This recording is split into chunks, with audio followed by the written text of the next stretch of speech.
A bond blossomed between Nancy Kulp, the unforgettable Miss Jane Hathaway from the Beverly Hillbillies, and Redd Foxx, the quick-tongued Fred Sanford from Sanford and Son.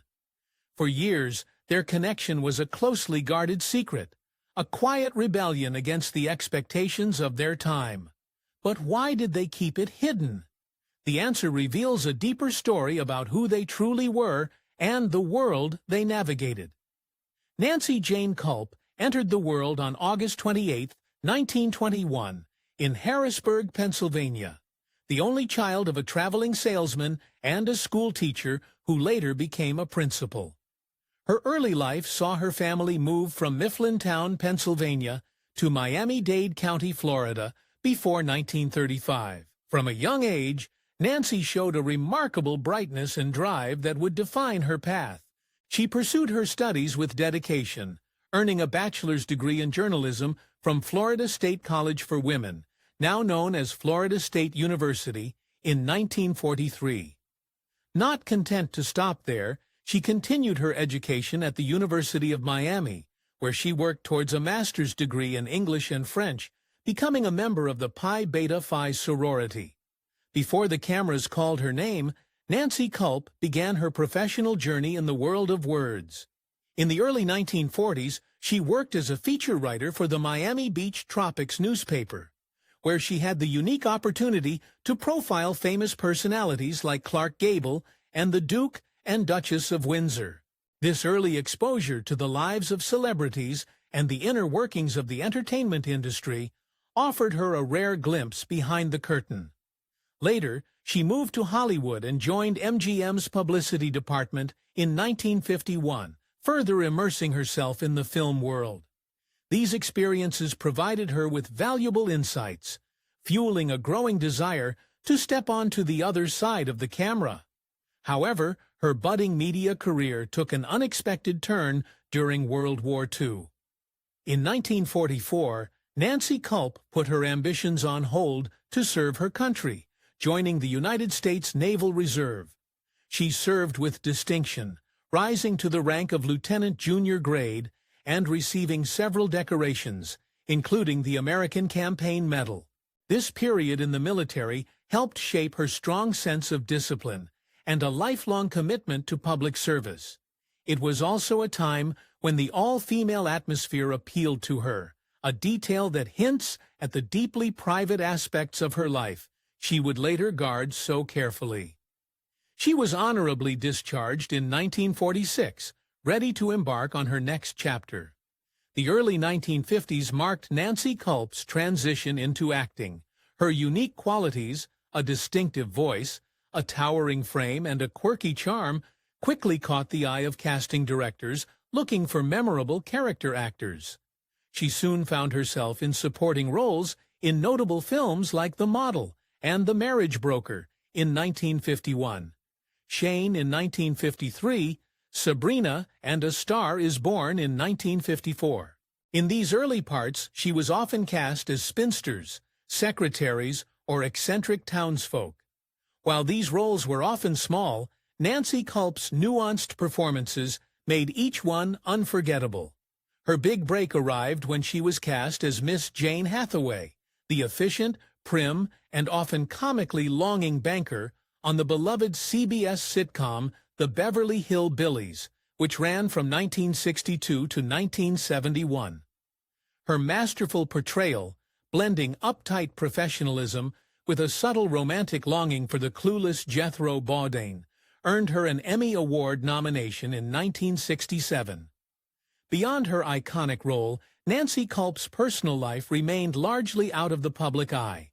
She married Charles Malcolm Dacus on April 1, 1951 in Dade County, Florida, during the early years of her acting career. Their marriage was a private affair, lasting for a decade before ending in divorce in 1961. Little is publicly known about their relationship or the reasons for their separation, and Nancy Kulp rarely discussed her marriage in interviews, choosing instead to focus on her professional achievements. The timing of their divorce coincided with the rising arc of her television career, especially as she gained recognition for Miss Jane Hathaway. After this, Nancy Kulp remained single, dedicating much of her time to her work and later to public service and charity. On the other hand, John L. Roy's early life was marked by hardship. His father, an electrician, abandoned the family in 1926, leading Redd and his mother to move to Chicago to live with his grandmother. It was in Chicago, while attending Deuspel High School, that he first dipped his toes into the world of entertainment, forming a washtub bass band called the Bonbons with two friends. The trio eventually quit school and headed to New York, performing on street corners and in subways in Harlem. It was during this time that he earned the nickname Chicago Redd, due to his distinctive red hair, later adopting the stage name Redd Foxx as a tribute to baseball player Jimmy Foxx.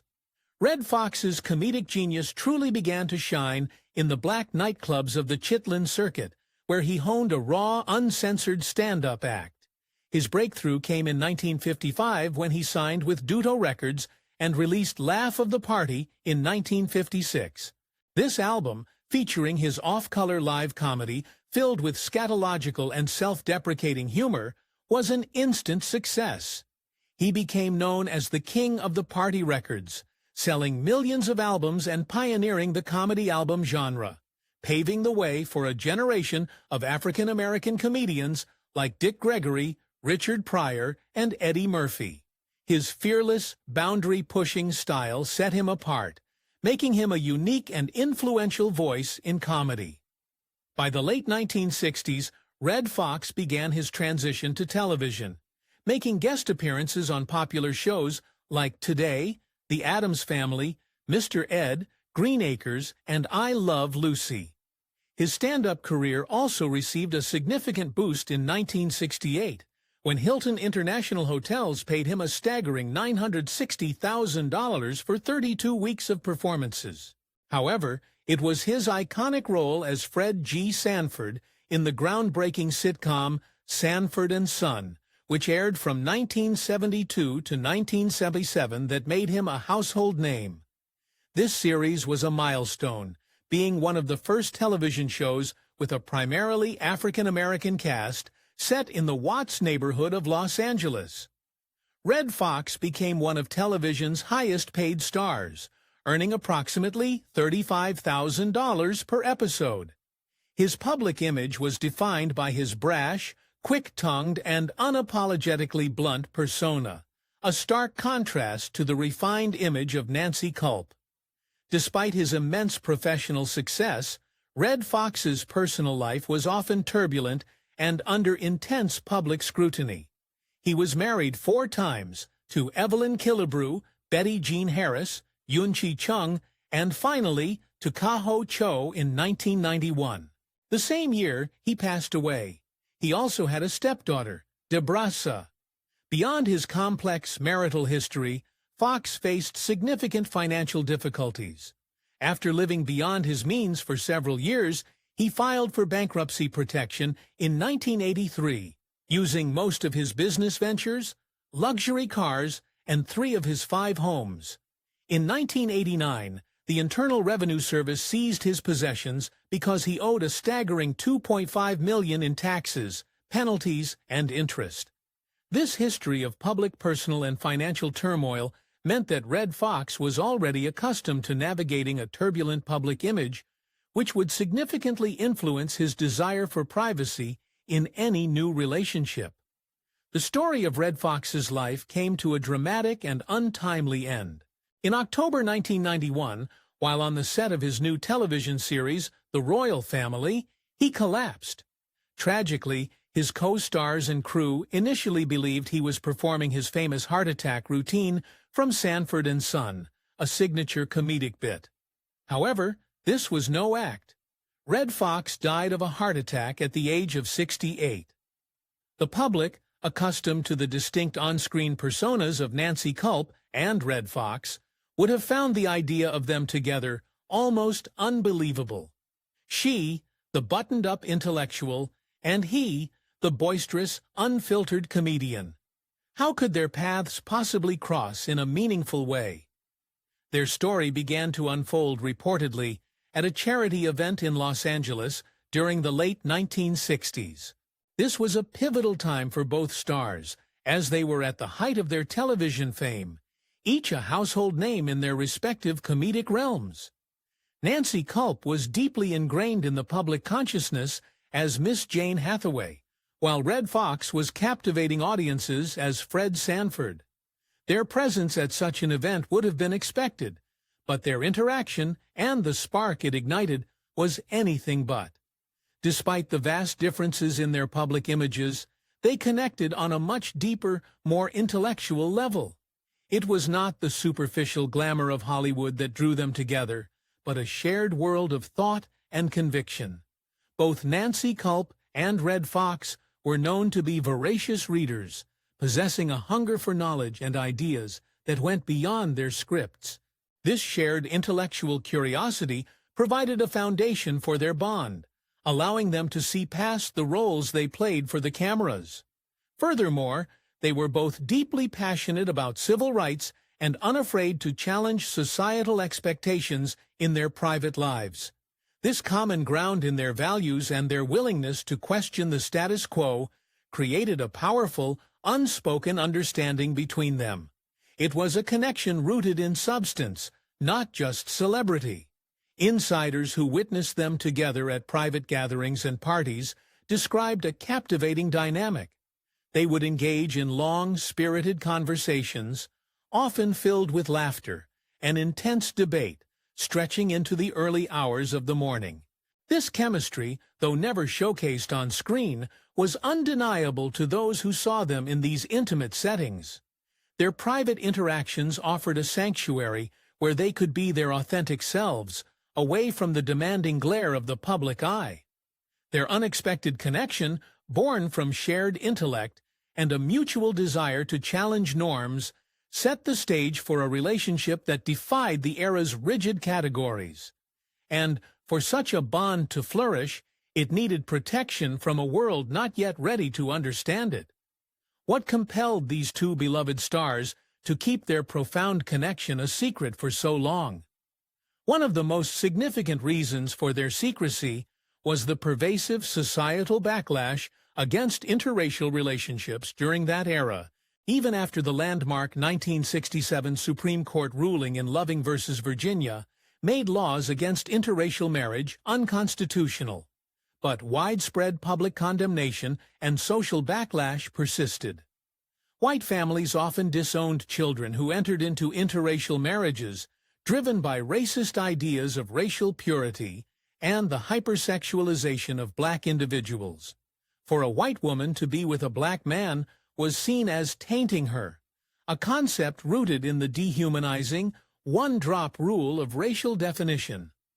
This widespread disapproval cut across class, education, and regional lines, remaining as strong in the 1950s as it had been a century earlier.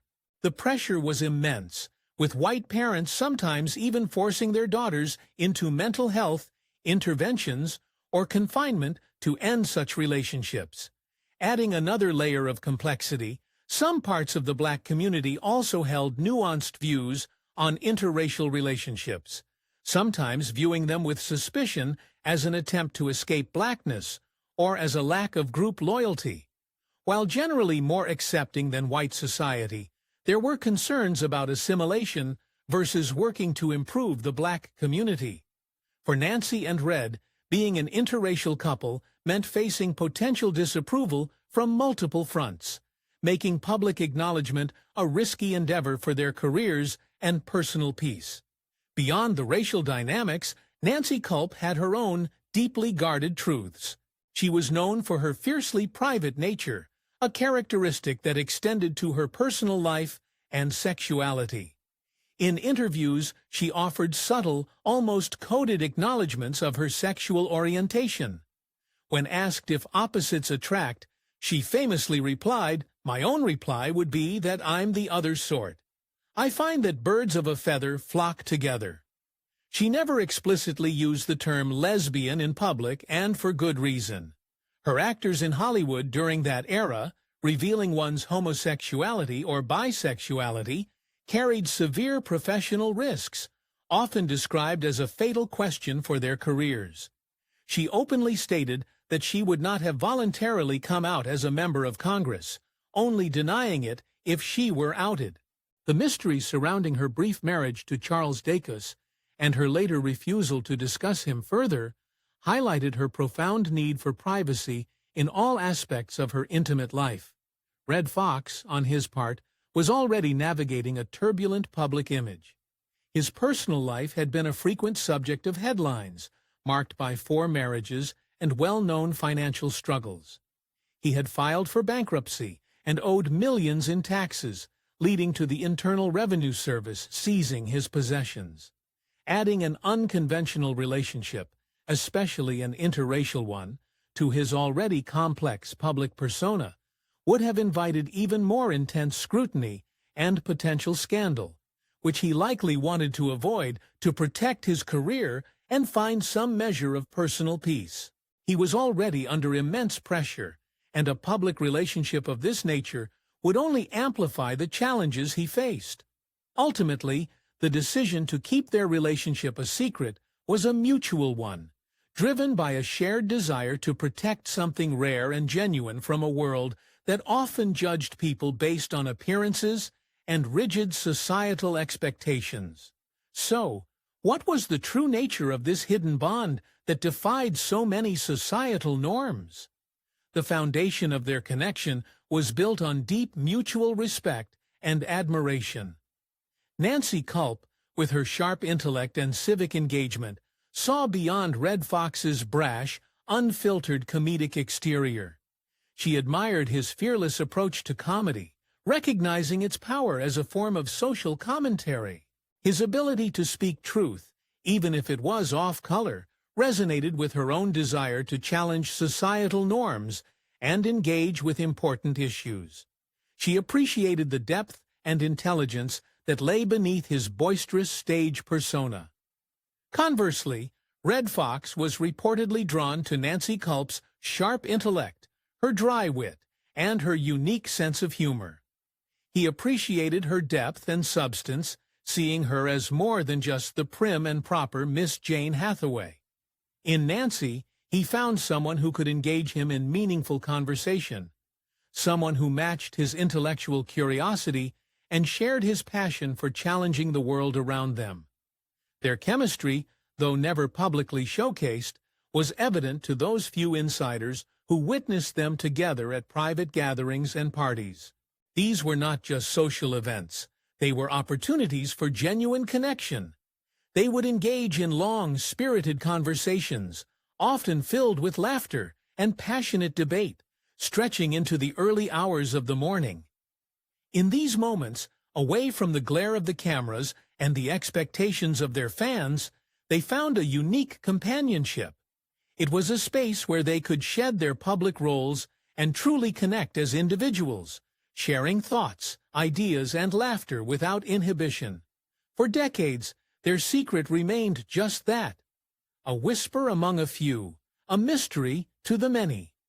The world knew Nancy Kulp as the dignified Miss Jane Hathaway and Redd Foxx as the boisterous Fred Sanford, never imagining the hidden threads that connected their lives.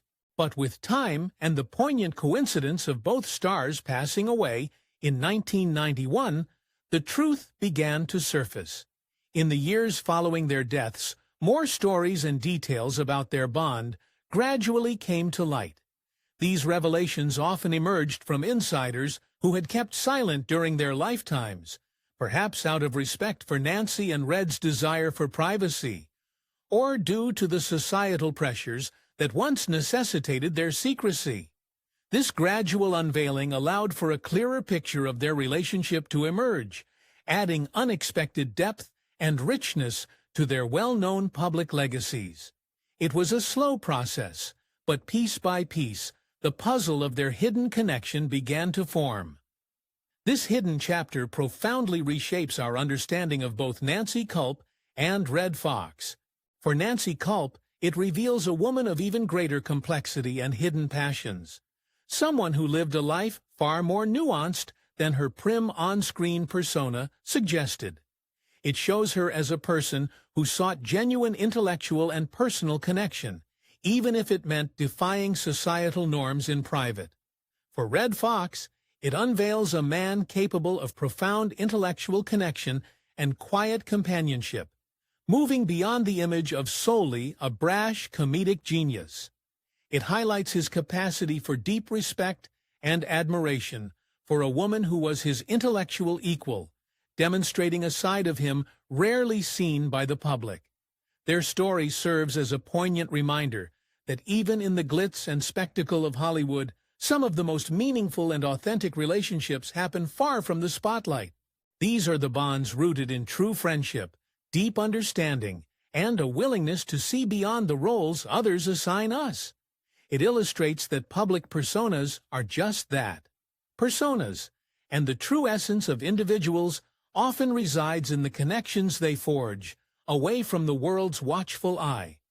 The revelation of their secret bond encourages a deeper appreciation for the hidden lives of public figures, reminding us that every person holds complexities and relationships that may never fully align with their public image.